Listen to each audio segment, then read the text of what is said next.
তুমি এই মুসলমানটাকে আমার গাড়ি চালাতে বলেছো কেন? তুমি তো জানো এদেরকে আমি একদম সহ্য করতে পারি না। ব্যাস ম্যাডাম, অনেক হয়েছে। মুসলমানদের প্রতি আপনার এত ঘৃণা দেখে সত্যিই খুব অবাক লাগলো। বড়লোক বাবার একমাত্র মেয়ে নিহা চাকরি করে বড় অফিসে। বাড়ি থেকে বেরিয়ে নিজের গাড়ির কাছে এক অচেনা মুসলমান ছেলেকে দাঁড়িয়ে থাকতে দেখে নেহা নাক সিটকে বলল, এই মুসলমানটা আমার গাড়ির সামনে কি করছে? সাহস তো কম নয়। দাঁড়া, দেখাচ্ছে মজা। নেহা গেট থেকেই ছেলেটার দিকে তেড়ে গেল, চিৎকার করে দাঁত খিচিয়ে তার দিকে তাকালো আর প্রচণ্ড রাগের সাথে কথা শোনালো। এই এই ছেলে, বেটা মুসলমান, আমার গাড়ির সামনে কি করছো? আর তাছাড়া তোমার তো এখানে থাকার কথা নয়। কাজ খোঁজার জন্য হলে অন্য কোথাও যাও, আমার এখানে কোনো কাজ নেই। ছেলেটি মুখ নামিয়ে বলল, ম্যাডাম, আমি ইয়াসিন, আপনার নতুন ড্রাইভার। আমি আজ থেকে জয়েন করেছি। আসলে আমার একটা কাজের খুব দরকার ছিল, তাই আপনার গাড়ির ড্রাইভারের কাজটা নিয়েছি। নিহা রাগে গজগজ করতে করতে বলল, হোয়াট? ড্রাইভার মানে? কে অ্যাপয়েন্টমেন্ট দিয়েছে তোমাকে? আমার গাড়ির ড্রাইভার অথচ আমিই জানি না? আমাকে না জানিয়ে তোমাকে কেন রাখা হয়েছে? এসব কি হচ্ছে আমার সাথে? ইয়াসিন বলল, আপনার বাবা আমাকে আসতে বলেছিল ম্যাডাম, আমি ওনার কাছে কাজের জন্য আবেদন করেছিলাম। নেহা বলল, বাবা জানে আমি এই মুসলমানগুলাকে একদম পছন্দ করি না, ঘৃণা করি। তারপরেও কেন যে উনি তোমাকে অ্যাপয়েন্টমেন্ট দিয়েছে আমি জানি না। আমি ওনাকে ডেকে পাঠাচ্ছি, ওনাকেই জিজ্ঞাসা করব কেন উনি এই ধরনের কাজ করলো আমাকে না জানিয়ে। সঙ্গে সঙ্গে বাবাকে ফোন করে ডেকে পাঠায় নিহা।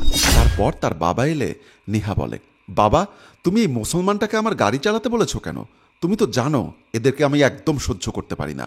আর তাছাড়া ভয়ও করে। অ্যাপয়েন্টমেন্ট দেবার আগে আমাকে একবার জিজ্ঞাসা করবে না? গাড়িটা তো আমার, এখানে তো আমাকে সাফার করতে হবে। নিহার বাবা শান্ত হয়ে জানান, আমি জানি, কিন্তু তোর ড্রাইভারের শরীর খারাপ, তাই তাড়াহুড়ো করে ওকেই নিতে হলো। একটু ম্যানেজ কর মা, 2-3 দিনেরই তো ব্যাপার। এই ছেলেটা ভীষণ ভালো, ওর কাজের খুব দরকার। ওর বাসায় বৃদ্ধ বাবা মা আছে, তাই দয়া হলো, তাই ওকে কাজটা দিয়ে দিয়েছি। নিহা বলল, ঠিক আছে, কিন্তু মাত্র 2-3 দিন, তারপর আমি ওকে আর দেখতেও চাই না। তুমি ওকে বলবে অন্য কাজ খুঁজে নিতে। আমার গাড়ির ড্রাইভারের জন্য একটা ভালো ছেলে খুঁজতে হবে। ড্রাইভারের দিকে তাকিয়ে আঙ্গুল তুলে নিহা বলল, এই ড্রাইভার, শুনে রাখো, তোমার মেয়াদ মাত্র 2-3 দিন, তারপর চুপচাপ চলে যাবে। বেকায়দায় পড়েছি, তা না হলে তোমার মতো মুসলমানদের আমি আমার ধারের কাছেও আসতে দিতাম না। আর এ কি, তুমি এটা কি পোশাক পরেছ? এটা পরে যাবে নাকি? ড্রেস কোথায় তোমার? ইয়াসিন বলল, আসলে হাতে তেমন টাকা পয়সা ছিল না, তাই কেনা হয়নি। এই মাসটা কাজ করি, মাইনে পেলেই কিনে নিব। নেহা বলল, তুমি কি ভুলে যাচ্ছ তোমার চাকরি মাত্র 2-3 দিন? এখন চলো, আমি অলরেডি অনেক লেট।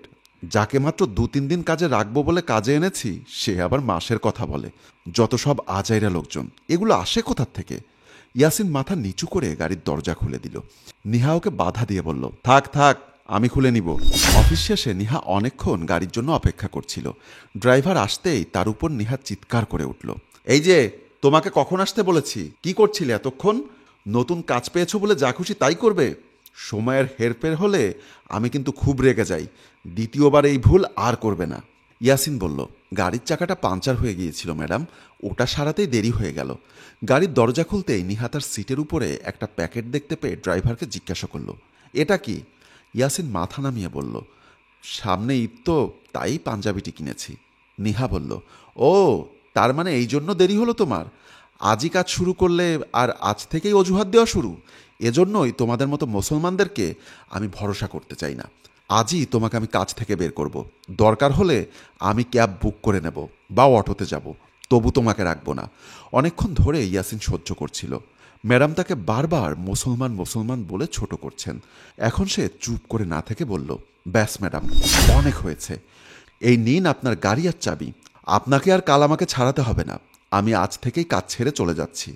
মুসলমানদের প্রতি আপনার এত ঘৃণা দেখে সত্যিই খুব অবাক লাগলো। কিছুদিন পর নিহা ক্যাব বুক করতে গিয়ে দেখে ফোনের সুইচ অফ হয়ে গেছে। অজ্ঞতা অটো খুঁজতে এগিয়ে যেতে থাকে। রাস্তার ধারে দাঁড়িয়ে থাকা কিছু ছেলে অনেকক্ষণ ধরে নেহাকে টিটকারি মারছিল। তারপর নেহা ওদের নজর থেকে দূরে যাবার জন্য এগিয়ে গেলে ছেলেগুলো ওর পিছু নেয়। নিহা তাড়াতাড়ি হাঁটা শুরু করে। কিছুটা যেতেই একটা অটো দেখতে পায়। অটোওয়ালাকে ডাকা মাত্রই তখন অটোওয়ালা পিছন ফিরে তাকায়। তখন নিহা অবাক হয়ে যায়। অটোওয়ালা হলো সেই ইয়াসিন, যাকে মুসলমান হওয়ার অপরাধে কাজ থেকে তাড়িয়ে দিয়েছিল নেহা। ইয়াসিনকে পেছন ঘুরতে দেখে ছেলেগুলো চুপচাপ সেখান থেকে চলে যায়। অবাক হয়ে সে বলে, এ কি, তুমি এখানে? ইয়াসিন গর্বের সঙ্গে বলে ওঠে, হ্যাঁ, আমি আমি এখন এই অটোই চালাই। এটাতে হয়তো টাকা কম, কিন্তু সম্মান আছে। কেউ আমার জাত তুলে কথা বলে না। তারপর নিহা অটোতে চেপে বাড়ি যায়। আর যেতে যেতে ভাবে, সত্যি মুসলিম হিন্দু এসব বলে মানুষকে ছোট করা একদমই উচিত নয়। আজকে যে ছেলেগুলো তাকে টিটকারি মারছিল, তাদের থেকে বাঁচালো এই মুসলিম ছেলেটাই, যাকে সে এত ছোট করেছিল। তাই কোনো দিন কারো জাত তুলে অপমান করা উচিত নয়। এই পৃথিবীতে সবাই মানুষ। নেহা ইয়াসিনকে বলল, তোমার ঈদে আমার বাসায় দাওয়াত রইল। খুব ভালোভাবে ঈদ কাটাও। আর তোমার মতো ছেলেরা সারা জীবন মাথা উঁচু করে বেঁচে থাকুক। পারলে আমায় ক্ষমা করো। আমি সত্যি না বুঝে তোমাকে অনেক অপমান করেছিলাম। বন্ধুরা, আমাদের এই গল্পটি যদি আপনাদের ভালো লেগে থাকে, তাহলে অবশ্যই লাইক, কমেন্টস এবং শেয়ার দিয়ে আমাদের পাশেই থাকবেন। খুব শীঘ্রই আবারও কোনো নতুন গল্পে আপনাদের সাথে দেখা হবে। ধন্যবাদ সবাইকে।